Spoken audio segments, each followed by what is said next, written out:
BTech actually എന്നെ സംബന്ധിച്ച് അതൊരു കോളേജ് മൂവി അല്ല. എനിക്കിപ്പോൾ എന്താണെന്ന് വെച്ചാൽ അതിൽ വേറൊരു പ്രത്യേകത എന്ന് വെച്ച് കഴിഞ്ഞാൽ ഞാനൊരു നീണ്ട റിലേഷൻഷിപ്പിലാണ് ഈ ഒരു മൂവിയിൽ. അതാണ് എൻ്റെ ഇത്രയും കാലത്തെ ഇതിൽ ഉള്ളൊരു ചേഞ്ച് എന്ന് പറയുന്നത്. ക്യാമ്പസിനെക്കാട്ടിലും ഉള്ളൊരു ചേഞ്ച് ഞാനൊരു റിലേഷൻഷിപ്പിലാണെന്നുള്ളതാണ് ഈ ഒരു മൂവിയിൽ.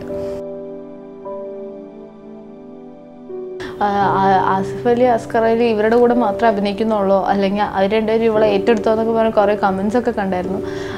പക്ഷേ ബേസിക്കലി അതൊരു കോയിൻസിഡൻസ് ആണ്. പിന്നെ നല്ല സ്ക്രിപ്റ്റ് വരുമ്പോൾ അത് എടുക്കുക എന്നുള്ളതേ ഉള്ളൂ. അല്ലാണ്ട് അതായത് ആരാ അഭിനയിക്കുന്നതെന്നുള്ളതിനെക്കാട്ടിലും പിന്നെ അതൊരു കോയിൻസിഡൻസ് ആയിട്ട് വരുന്നത് ആസിഫ് അലി, പിന്നെ അടുത്തതിന് വന്നത് അസ്കർ അലി, അത് പറയാനൊരു കാര്യമായല്ലോ.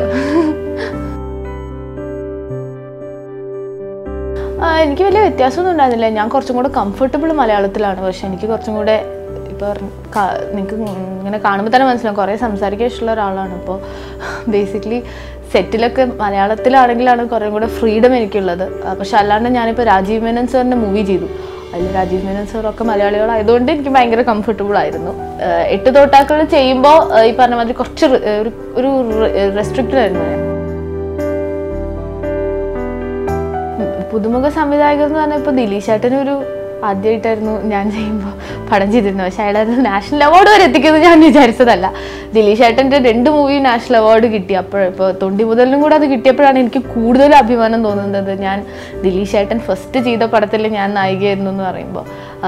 അപ്പോൾ മൃദുലേട്ടനും അതുപോലൊരു ന്യൂ ഡയറക്ടർ ആണെങ്കിൽ പോലും ഒരുപാട് VKP സാറിൻ്റെ കൂടെ വർക്ക് ചെയ്ത ഒരുപാട് നല്ല എക്സ്പീരിയൻസ് ഉള്ള ഒരാളാണ്. അപ്പോൾ അതിൻ്റെ തന്നെ ഒരു ബാംഗ്ലൂരിൽ 43 ഡേയ്സ് ഷൂട്ട് ചെയ്യാന്ന് പറയുമ്പോൾ തന്നെ ആളുടെ ഒരു എഫിഷ്യൻസിയും പൊട്ടൻഷ്യലും നമുക്ക് മനസ്സിലാവും.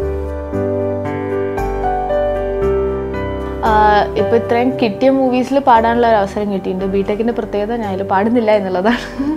പ്രത്യേകിച്ച് അത് ആസിഫ് അലി എടുത്ത് പറയുകയും ചെയ്തു. ആസിഫ്ക്കയുടെ ഏറ്റവും നോട്ടബിൾ പോയിന്റ് എന്നുള്ളത് ഞാൻ ഈ പടത്തിൽ പാടുന്നില്ല എന്നുള്ളതാണ് ഈ പടത്തിൻ്റെ ഏറ്റവും വലിയ പ്രത്യേകത. അല്ലാണ്ട് ഇത്രയും ചെയ്ത മൂവീസിൽ താങ്ക് ഗോഡ് എനിക്ക് നല്ല മ്യൂസിക് ഡയറക്ടേഴ്സിൻ്റെ കൂടെ ഷാൻക, ബിജി ചേട്ടൻ, അതുപോലെ വിനീതേട്ടൻ്റെ കൂടെ പാടുക, അങ്ങനെ ഒരുപാട് നല്ല അവസരങ്ങൾ ഉണ്ടായിട്ടുണ്ട്. അപ്പം ദാറ്റ് ഈസ് ഓൾ വെരി എന്താ പറയുക ഭയങ്കര ലക്കായിട്ട് ദീപക് ഏട്ടൻ സൺഡേ ഹോളിഡേയിലത്തെ പാട്ട് അതൊക്കെ ഭയങ്കര ഭാഗ്യമായിട്ടാണ് കരുതുന്നത്. എന്നാലും ഇതിൽ രാഹുൽ രാജാണ് മ്യൂസിക് ഡയറക്ഷൻ ചെയ്യുന്നത്. ഇവരുടെ ഹിറ്റ് കോംബോ ആണ് ആസിഫ് അലി, രാഹുൽ രാജ് എന്ന് പറയുന്നത്. അപ്പോൾ അത് തന്നെ വലിയൊരു കാര്യമാണ്. സൺഡേ ഹോളിഡേയിൽ ഇപ്പോൾ ഞാനും ആസിഫ് കെ മാത്രം തന്നെയായിരുന്നു. അത് ഒബ്വിയസ്ലി ഒരു ആസിഫ് അലി, അപർണ ബാലമുരളി മൂവി എന്ന് പറയാം. പക്ഷേ ബിടെക്കിലേക്ക് വരുമ്പോൾ I would call myself very proudly ഒരു സപ്പോർട്ടിങ് ക്യാരക്ടർ. അത് ഒരു മടിയില്ലാണ്ട് അല്ലെങ്കിൽ നായിക എന്ന് എനിക്ക് ഒരിക്കലും അവകാശപ്പെടാൻ പറ്റില്ല. കാരണം ഒരു വർഷം നോക്കുകയാണെങ്കിൽ നിരഞ്ജനയാണ് പടത്തിലെ നായിക, അല്ലെങ്കിൽ അങ്ങനെ ഒരു ഇത് തന്നെ എനിക്ക് ഫീൽ ചെയ്തിട്ടുണ്ട്. But I'm always proud to say that BTech എന്ന സിനിമയിൽ ഞാനൊരു സപ്പോർട്ടിങ് ക്യാരക്ടർ ആയിരിക്കും കൂടുതൽ എനിക്ക് ആപ്റ്റ് ആവുന്നത്. ഞാൻ കാര്യം ആസിഫിക്കയുടെ പേരാണ് ഒരു എന്താ പറയുക, പക്ഷേ ഒരു ഉടനീള ക്യാരക്ടറൊന്നുമല്ല.